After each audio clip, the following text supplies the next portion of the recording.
Hey, before we get started, I do want to remind you to make sure that you subscribe to our YouTube channel and follow us on Apple Podcasts, Spotify, and wherever you listen to podcasts. Now, in this episode, we're actually going to be featuring content from a recent coaching session that I had with a church leader that I think you are going to benefit from. Now, these coaching sessions are available as part of our Church Media HQ memberships. If you're interested and want to sign up for a membership, you can head over to churchmediahq.com to learn more and get started. That's churchmediahq.com. Well, I'm really excited to share this conversation with you now. My name is Luke Clayton, and welcome to the Must Increase podcast.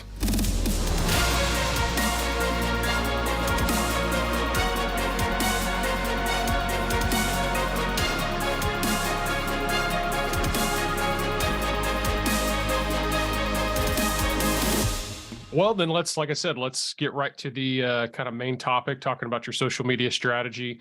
And I think I explained this, a few weeks ago, whenever you first onboarded, these, the nature of these coaching calls is kind of just to talk ideas, collaborate. And a lot of times it's an ongoing conversation. So, if we don't, cover enough ground today, we can schedule another and we can continue to discuss. And so I'm going to kind of start broad and just ask you, what is kind of your goal? What are you looking to achieve in terms of, social media? And again, I know that's a broad question, but we'll try to drill down and narrow the field, if you will. But I wanted to start there. No, I completely understand that. Let me pull something up real quick if I can.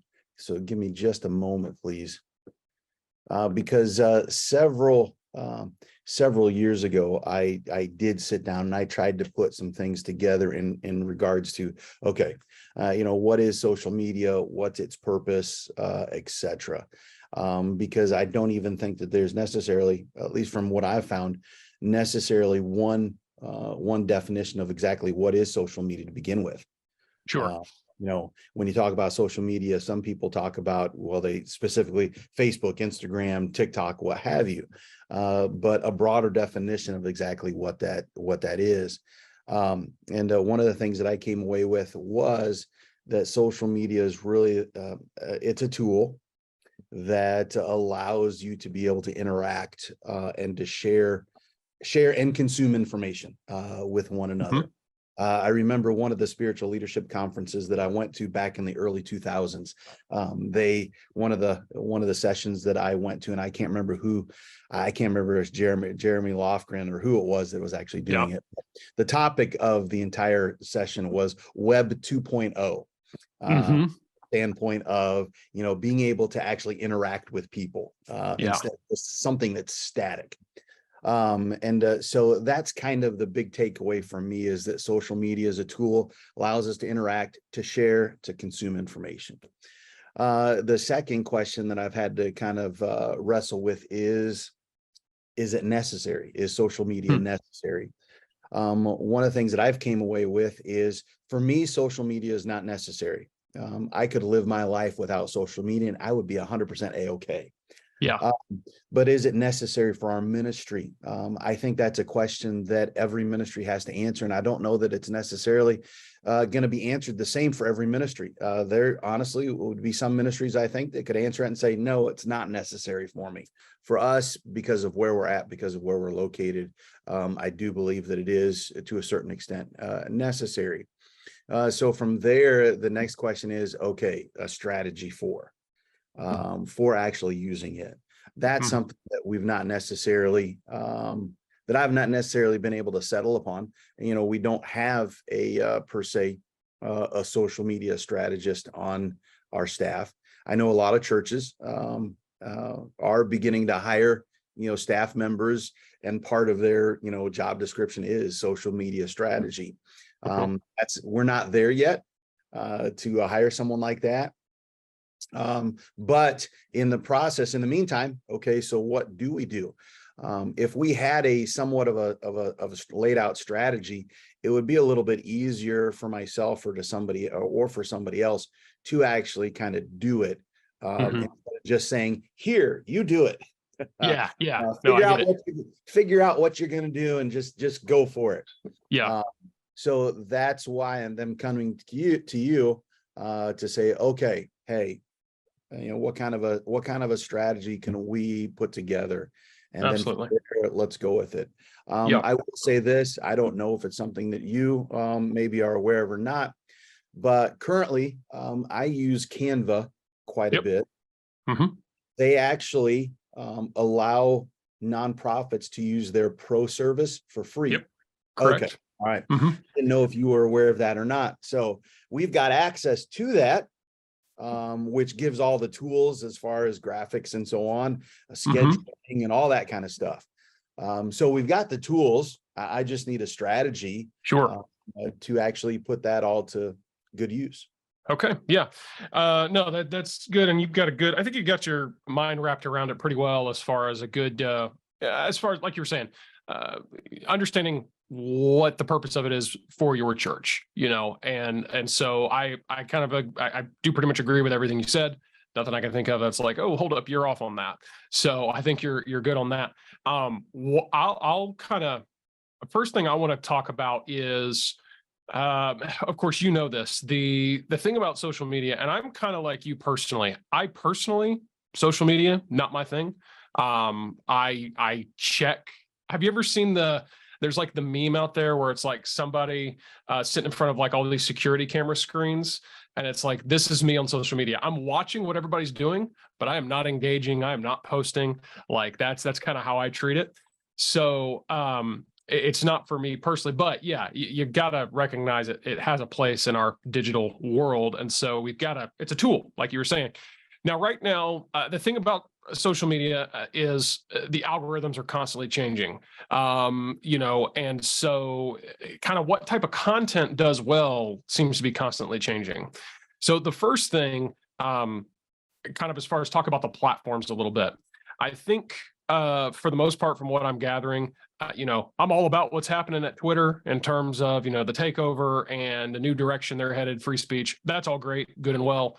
And maybe more will come of that that's applicable to churches in the future. Twitter spaces and being able to upload long form content, that might go somewhere someday. But for right now, Twitter does not seem to be like a very valuable place for a church to be. Now, for you personally, as a pastor, maybe as an individual, but it seems like you got to be willing to like stoke the fire to get engagement on Twitter. It's kind of like definitely a if it bleeds, it leads type of place. And so I just don't see Twitter right now being the most valuable platform for a church to be on. Again, that could change down the road. And I think what could change it is, like I said, the addition of them doing more with long form content. They're allowing people to post longer videos, full episodes of podcasts and things like that. And so I can definitely see how a church could maybe post sermons and all that. But for now, I don't know. I'm just like, I think let's just kind of wait and see, because it's not proven to be a very effective place for a church. So with that in mind, Instagram and Facebook really seem to be like the two kind of main places. And even though they're owned by the same company, Meta, they are very unique platforms. They share some similarities, but they are different, and they do kind of reach different audiences, and different types of content, even on those, do well. The other one is TikTok. I'm not a fan of TikTok at all in terms of, I do see a lot of, because of who owns TikTok. And it's directly connected to China and so forth. And the algorithm, even beyond that, separate that out of it, the algorithm on there is scary good.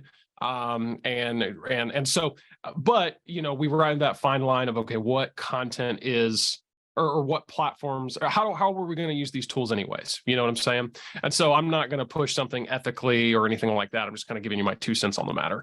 Now, backing it up to talking about Instagram in particular. Instagram right now, what's working well is Reels. And of course, Reels is their answer to TikTok. And essentially it's vertical formatted video, short video, 30 to, I think they can have as 3-5 minutes. I can't remember all the limitations on it. But the way that churches are using these is through like sermon clips, is really mainly what I'm seeing. Or some type of short form content where maybe a pastor, a lot of times it's their sermon, but you could also do it in like a podcast setting, kind of like my setup here where you're, talking to the camera and a little quick clip there. This content right now is doing really, really well. Instagram wants to, because they want to dominate TikTok, they've programmed their algorithm to say, hey, if you're going to post that real TikTok type content to Instagram, then we're gonna give you engagement basically in return. You see, back in the day, it was stories.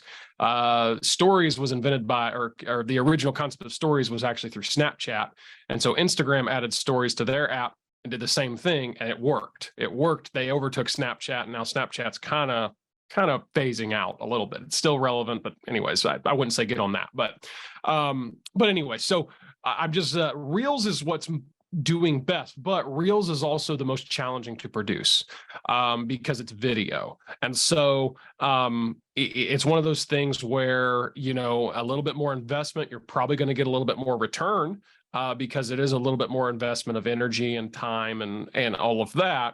But it may not be, feasible for you at this time because, again, it's video content. And so that's the real side of it, as far as like REEL is what they're called, Reels. That's that content. Now, then there are stories, and there is, the actual feed, the original, kind of Instagram and the feed, and where you post photos and videos and whatnot there. And so, and it's kind of like the pecking order of engagement is Reels, stories, then feed. So feed is at the bottom, but feed is very relevant still. And so you kind of got to keep that like I said, that priority in terms of, like I said, the algorithm and engagement in mind, and then just decide, okay, what content what makes the most sense? Because like I said, Reels is going to be the most engagement, but the hardest to produce.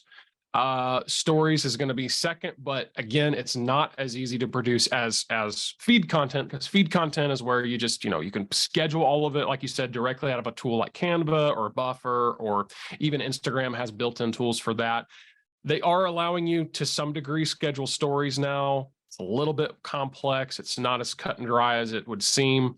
And so I wanted to kind of spit all that info out as we continue this conversation, because just to get a feel of kind of like of everything I'm saying, what kind of, I know we're talking Instagram in particular. We could talk about Facebook here in a second, but I just want to kind of get a read on you on, based on what I'm saying, what might be the best fit as far as what's most doable for you and, your staff and volunteers and people you're working with. Well, that all depends upon what is the content. So what's the purpose of Reels? Yeah. And what is the purpose of that? So again, that kind of goes back to the whole idea of, okay, here's the tool. What are we using it for? Is it just to post, is it just to get out our, here's the next activity that's coming up. Here's the next big service that's coming up. I mean, what are we using it for? I don't want to be that pastor that's putting Reels out there, just, hey, welcome to my office. And, today I had for lunch, absolutely. I had a Jimmy John's, whatever. If I'm going to get the biggest bang for the buck by doing Reels, then okay. I mean, we can kind of put some strategy around that. If it is, just simply a feed of scheduling out various things. All right, well then let's go with that.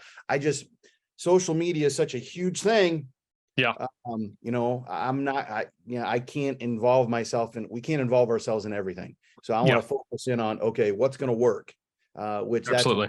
That's why I'm meeting with you. So if you're saying, okay, right now, Reels is where it's at and what's going to work best as far as developing engagement with the community, whether our own church community or even just community in our area, then okay, let me think about, okay, how we can go about doing that. Yeah. Okay. Yeah. And that is, again, Reels is what's hot right now. And so if you were looking for, in a month, it's going to be something else. I realize that. Yeah. I honestly, though, I do think we've got I would say the remainder of this year, at least, because again, what Instagram is trying to do, they're trying to they're trying to become really competitive with TikTok, because TikTok is the #1 social media app right now. I mean, it has overtaken. Oh yeah, it has overtaken Facebook, Instagram. And so they're trying to kind of get their market share back. And so because of that, they're going to continue, I think, to feed the algorithm to favor Reels.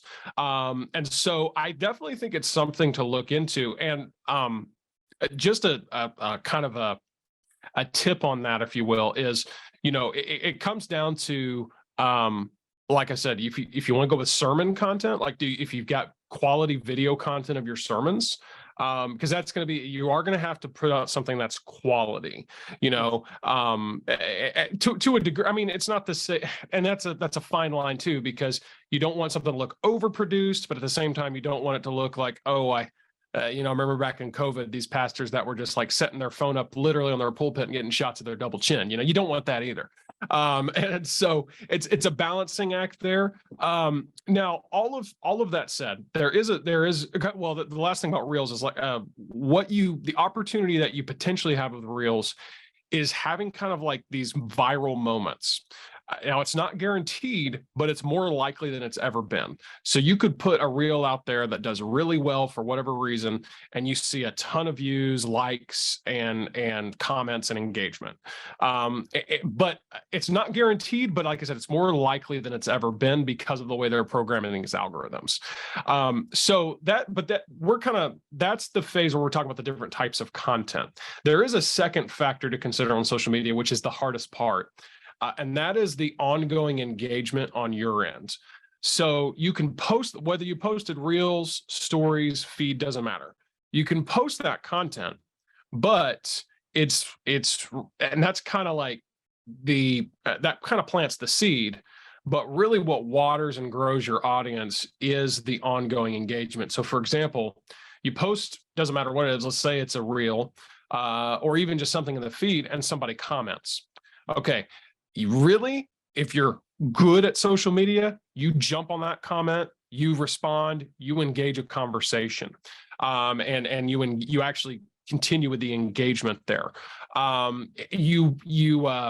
You don't want to overuse it, but from time to time, you're posting content that actually encourages comments and interaction. So, hey, what do you think? Throw your answer in the comments, that type of thing. But then you're ready to engage with it when somebody does respond. So, like I said, you're putting the content out on the regardless of what type of content, you're putting it out there. That's planting the seed. Watering it, though, is that active engagement. That's where it's easier said than done, because it's not like you have to have somebody who, all day, every day, they're just sitting on their phone, ready to reply. But it's almost like checking an inbox. Like you do have to have somebody who's maybe ready once or twice a day to hop on to, your Instagram in this case, see if there's any engagement, see if there's any direct messages, because that's another form of engagement as well, and actually respond accordingly. That for me is where social media loses me personally, as far as, and even for my business, because I'm a one-man show over here, and I just haven't, I personally, I know it's one of those things, if I were to do more social media, I probably could get more business, but I don't know. I'm pretty, I've got a good system that works for me that actually isn't super dependent on social media. So all that to say, that for me is why I personally, for my business, have not gone more all in, because I know the engagement side is something I just don't have the time, or like you said, I'm just not wired that way.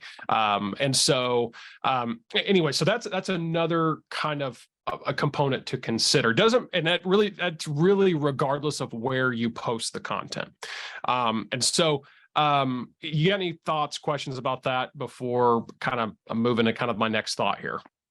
Do you have to? Do you have to engage? Yeah. Do you have to have the engagement? Here's an example. Do you get the graphic of the week that I send out every Monday? I'd get the email. Yes. Yeah, I get the email. I also have that automated, and I mean that system's fully automated. I set it up a year and a half ago. I don't touch it. But I also have it set up to, it sends the email, but then it also posts to Instagram automatically. Post that graphic to Instagram and says, hey, to get the free graphic of the week, see the link in our bio. I keep the feed going there because, again, it is automated. Because another thing about the feed the feed gives you some credibility for your brand. So when somebody goes to your Instagram and they see, even if they see, oh, this person's actively continually post, that's why the feed you don't want to forget. So they go, oh, they're actively continually posting every, 1, 2, 3 times a week. It just kind of shows your followers or potential followers that you're an actual active account. So that's why the feed still serves relevance. And so for me, I'm getting that benefit because I'm continually having some content added to my social feed, but the engagement on those posts is incredibly low because I never engage on them. I never respond. I've had people comment. I don't ever do anything with it, because again, it's just not for me. So it's just, like I said, it's more or less a second factor to consider. Could you get away with that? Well, absolutely. Because again, it comes down to what your purpose is. If your purpose is to, like I said, with just simply posting content in the feed to say, yeah, I just want our social media presence to be active. And I want potential, people that are going to get connected with our church to see that we're there. I think that's a very good reason. It gives you that kind of digital credibility in your whole, church online. Because, I always say church online is not just your live stream. It's every aspect of your digital presence. So it does give you that kind of validation that, okay, yeah, these guys really are, this church really is, they're using social media. They're there, they're present, they have a spot. They may not be super engaged, but they're there. So well, I don't want to use social media just for the sake of engagement, just to be able to say, hey, look at how many people are following. Look how many engagements we are. I mean, because ultimately I wanted to go along with our purpose as a church, as a ministry. I mean, ultimately is to share the gospel. So I just, to engage for engagement's sake is not my desire. Yep. If you would. No, that makes sense. And we're on the same page there because I'm, I know people who because of the nature of the type of business they have, they have to, if they don't, their livelihood's in trouble, and there might even be some, if you were really trying to target a certain, a younger demographic, if you were saying, I want to get really intentional about young adults, or teenagers or whatever, I would say engagement is more relevant, but if you're just trying to have a social media presence and get the word out there more or less, then no, I wouldn't overthink it too much. I wouldn't completely abandon it. Like I said, maybe it's one of those things where maybe you just start once a week. Hey, once a week, I'll go and I'll check. And, if there was somebody who left a comment or asked a question, because that is one of the main things to consider is if somebody does direct message you or ask a question in the comments, that is something that's you don't want to leave them hanging. You want to get back to them. Right. So, it's not like it has to be this intensive thing where you're, on your phone all day or even checking it once a day. But yeah, maybe once, twice, 3 times a week, depending on how much, because it will also depend on how much content you're putting out. If you decide to put out, 2 to 3 posts a week, okay, well, maybe it's appropriate to try to engage 2 to 3 times a week, but if you're only going to do once a week, then maybe I'll just try to engage once a week. Maybe that's a good way to kind of measure how often you should be engaging. Okay. All right. With all that I've heard and so on. So what are we putting out there? Okay. Yeah, that's kind of where I was going to head next. Yeah. And so, because that was based on what you're telling me, like I said, I wouldn't completely rule out doing anything with Reels. That's just going to require more on your end, thinking it through, talking with your people, if you will, and seeing what you guys could possibly develop there. So I'm going to kind of pin Reels as effective as they could potentially be. I'm going to pin that. And I'm actually going to focus more on the feed, because the nice thing about the feed is, like I said, the more we're talking, it kind of seems like that's maybe more where you're going to be suited to put that content out, and kind of serves the purpose of what you're going for. It's just to put helpful content out there regardless of engagement. Sure. So and the other nice thing about the feed, we haven't really talked about Facebook in particular, but Instagram and Facebook, it's very easy to just cross-post content on the feed. So, whatever you post on Facebook or on Instagram can just be very easily sent to Facebook as well. And so that's always where I'm like, hey, if you're starting somewhere, it's great to start there. And also it can just be an image. It doesn't have to be video content. Just be an image, nice graphic. So the main thing that I like to encourage churches about what they're going to post in their feed is don't turn your feed into a billboard for your church. Like, in other words, don't let the only time you're posting be to call somebody to action, in a way of like, hey, we've got VBS coming up. Not to say that you wouldn't do that, but in sales and marketing, they have they call it the jab jab right hook approach, which really should be more like jab jab jab jab jab right hook approach, which is we're going to offer valuable content, valuable content, valuable content. And and anybody, some will tell you for every 5, some will tell you for every 10, but for every 5 to 10 pieces of just valuable content that we provide, no strings attached, we're going to do that right hook that actually says, oh, and we have something for you that we'd like you to consider buying from a sales perspective. Here's the sale. Now, in the world of church, you're not necessarily selling anything, but when you ask somebody to come to church, attend your event, sign up for VBS, whatever it may be, that's kind of your sale that you're trying to make. So in other words, if you want to have that type of content, I think you absolutely should, but you're going to have to remember that's your right hook where your jab's going to come from. And jabs, if you will, in the church world, to me, look like scripture verses that you post, which again, there's absolutely no limit on that. I mean, we've got 66 books to choose from, plenty of scripture content.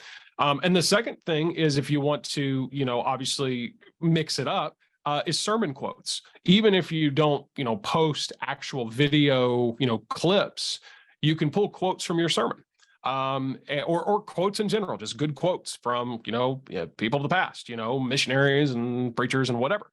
And so that type of content, that's helpful. Another thing is questions. And again, you don't want to overuse the questions, because that's going to call people to respond and engage, and you would need to be ready to engage back if you're going to do that. But it's one of those things where, hey, every once in a while you could say, hey, what's your favorite worship song you're listening to right now, or stuff like that, or what's your favorite Bible verse, or stuff like that. So that's some ideas, kind of some value type of content that can be provided. And there's others, but again, the point is, you want to offer value without really asking anything in return. And then, like I said, in the world of church, because you're not directly selling anything, you probably could get away with saying, hey, I'll have 4 or 5 value, and then I'll do the advertisement for our upcoming, event or VBS or whatever. I also don't think there's anything wrong with doing a regular weekly reminder for church services. Hey, join us, Saturday, post on Saturday. Hey, join us for Sunday tomorrow. That's expected. I don't think there's anything wrong with that. You want to try to keep some variety in it. But so that's kind of my thoughts on the type of content to post, and in particular to the feed, which again would be Instagram, and then shared to Facebook as well. Okay. All right. Currently something that is currently content that we regularly put out. So we send out 2 weekly emails. We send out one on Wednesday, and then we send one out on Saturday. The one on Wednesday is oftentimes a reminder of just, hey, the midweek service. The one on Sunday, church on Sunday and such. We use MailChimp for that. A feature with the MailChimp is it will, automatically post to Facebook, etc. When that email is sent out. So there's a link to it there. So Yes. that is one thing that right now that is a regular for us every week on Wednesday and Saturday, is when those social media posts that go along with the MailChimp. Okay. Where do you think that is something that we should continue, or no? I think anything, because I know this isn't about email marketing, but we could schedule another session to talk about that, because I think it's a lot more effective than social media. It really is. And so a lot of people, it's not as cool as social, but it's more effective. So I would not stop that at all. And my thing is yes, if you've got it integrated to automatically work with your social, if it's working for you, don't stop it. Keep it going. I would say we're more looking to say, okay, what can we do to add to it, to supplement it, not change it. And so, yeah, so I would not, make any massive adjustments to that. I'm going to just keep it basically the same. All right. Um, So offering the valuable content, some of the things that you've mentioned thus far, would we try to do that as far as on a regular basis? So value content every Monday, and so on. Should it be regular, or should it be just kind of, you never know when that jab's coming? Yeah, no, that was going to be my next thing. The best thing you can do is come up with a social media template calendar. And if it's just something that's simply weekly, hey, like you said, every Monday we'll do a verse, every Wednesday we'll do a quote, every Friday we'll do a Sunday service reminder. And then every once in a while, just sporadically, we'll throw out, hey, check out this upcoming event, or this upcoming opportunity to connect with us or whatnot.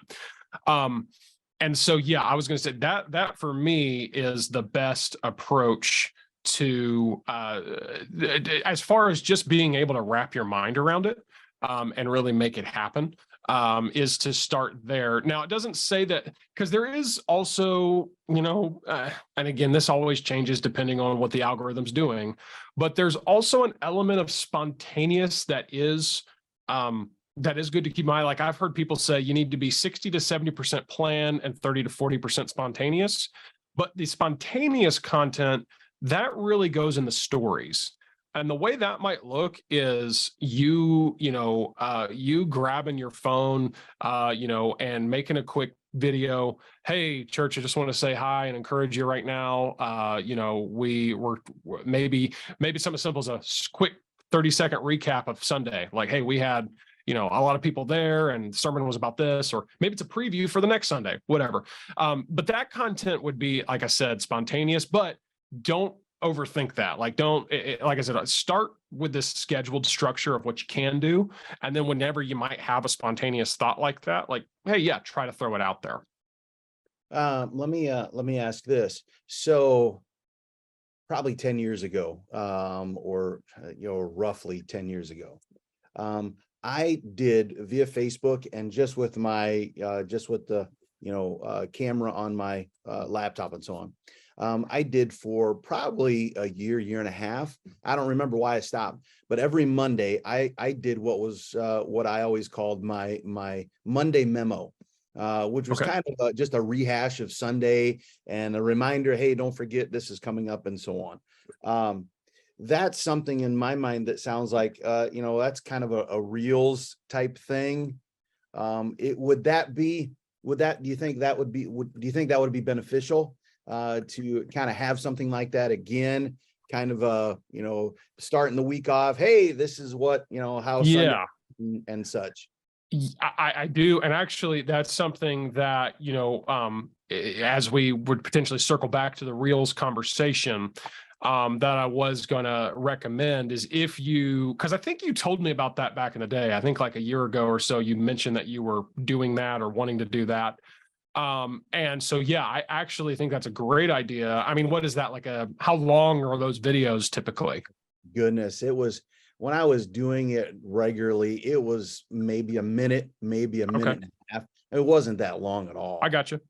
Yeah. And so I was going to say, it just depends on, because the other thing to keep in mind is and it requires a little more prep, obviously, but if you did have something that was 5 to 10 minutes, well, you could potentially clip that up into little, snippets and have that become Reels. But even if you started just with going back to that, like, hey, just something that's 60 to 90 seconds, and I post it out onto Reels, and then you can throw it on your YouTube channel even, and Facebook and all of that. I think that's a great idea, especially if you've already established somewhat of a rhythm and routine of knowing how to make that happen. Gotcha. Okay. All right. Last thing that I'll ask you now, because I'm not sure how much, probably 45 minutes. Yeah, I was going to say I got about 4 to 5 minutes left here. All right. So let me ask you this. YouTube probably the best place to post video? Well, I wish that were the case, and it's the best place for right as of right now. Again, it's always changing. It's the best place right now for anything that is. You used to call it short form content, but now short form content short form content now is like I said, TikToks and Reels. That's like 30 seconds or 60 seconds. Yeah. Short form content used to be anything less than 10 minutes. And so I will old school short form content. YouTube is a great place for that. And even some long form, a lot of people will sit and watch, a sermon or a full length podcast or whatever on YouTube, or they'll have it playing in the background and they'll listen to it. And so I think, and it also depends on literally the format of like, are you going to record landscape or horizontal or vertical? Vertical. I mean, YouTube's has something, I think they call it YouTube Shorts. It's kind of their answer to Reels and TikTok. I don't think it's doing so hot from what I understand, but it's there. But yeah, when it comes to the like wide landscape, which again, this is how God intended it to be, in my opinion, is hey, your phone needs to be this way in your record. I'm a big believer in that. I am as well. For that kind of content that you're going to, try to produce in that way, yes, YouTube. But unfortunately, we still have to keep the other platforms in mind. I know one of the big, just being completely honest with you, one of the big things I'm missing is I'm not taking advantage of, that short form content, because I'm doing podcast episodes. And I could easily, or I say easily, it's not as easy, it's easier said, but I could be clipping them up and making them vertical and whatever. And I'm not, because there's that stubborn part of me that doesn't want to embrace that. But for like I said, let's say anything more than 5 minutes long. YouTube is the best spot. And, anything, because that's my thing. If you're going to produce a video, even if it's intended for Instagram Reel, if you can figure out a way to get on YouTube, go ahead and put it on YouTube too. It doesn't hurt, but it's not the sole, it used to be the sole dominant video platform was YouTube. It's still there. It's still competing, but Instagram, TikTok, Facebook, they're all competing now as well. And like I said, even Twitter's starting to enter the space. Well, thanks again for joining us for this episode. I do hope that if you haven't yet, you will subscribe to our YouTube channel and that you will follow us on Apple Podcasts, Spotify, and wherever you listen to podcasts. It really helps when you leave us a 5-star review and when you tell others about the podcast. So please do that, and we would be so grateful. Of course, if you want to connect with me and learn more about what we can do for churches through churchmediahq.com or through other organizations through Creative Team Pro, you can find all of that information at mustincrease.com. Well, thanks so much again for being a part of our audience and for checking out this episode. And we look forward to seeing you next time as we continue to increase truth and inspire hope right here on the Must Increase podcast.